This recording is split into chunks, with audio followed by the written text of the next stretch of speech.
তাহলে 8,000 বাইকটা কেমনে চালাইলাম দেখছো? 8,000 বাইকটা প্লেটটা তো ভাঙে গেছে। আরে বেটা ভাঙ্গা বাইক কবি না, মাত্র 8,000 টাকায় এই বাইকটা। এটা কিকে স্টার্ট এবং বাইকটার কন্ডিশন ভালো আছে, ডিজিটাল নাম্বার প্লেট। বাইকটা 8,000 টাকা। পূর্বে এটা বিক্রি হয়েছিল, এখন আবার কিনা হয়েছে।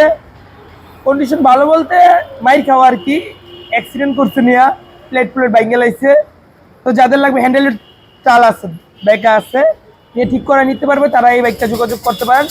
ডিজিটাল নাম্বার প্লেটের বাইক, স্মার্ট কার্ডের বাইক, 8,000 টাকায়। এটা কিন্তু একটু টাল, এই যে দেখছেন হ্যান্ডেলটা টাল, মানে এটা ওইদিক গেছে, এটা এদিকে এসে পড়ছে, প্লেট ভাঙ্গা। যাদের লাগবে, আর গাড়িটা কিন্তু এমনি ভালো আছে। লোকেশন নরসিংদী জেলার মাধবদী বাস স্ট্যান্ড। গাড়িটা দেখেন একটু, মাধবদী বাস স্ট্যান্ড নেমে 20 টাকা ভাড়া নেবে জালপট্টি মসজিদ মিড টাওয়ার। গুলিস্তান থেকে আসলে মেঘালয় বাস, বিআরটিসি বাস অথবা যাতায়াত আছে মাধবদী বাস স্ট্যান্ড। কুড়িল বিশ্বর থেকে আসলে বিআরটিসি বাস, মাধবদী বাস স্ট্যান্ড। যারা আমাদের ফেসবুক পেজে নতুন, পেজটি ফলো দিয়ে পাশে থাকবেন। আল্লাহ হাফিজ।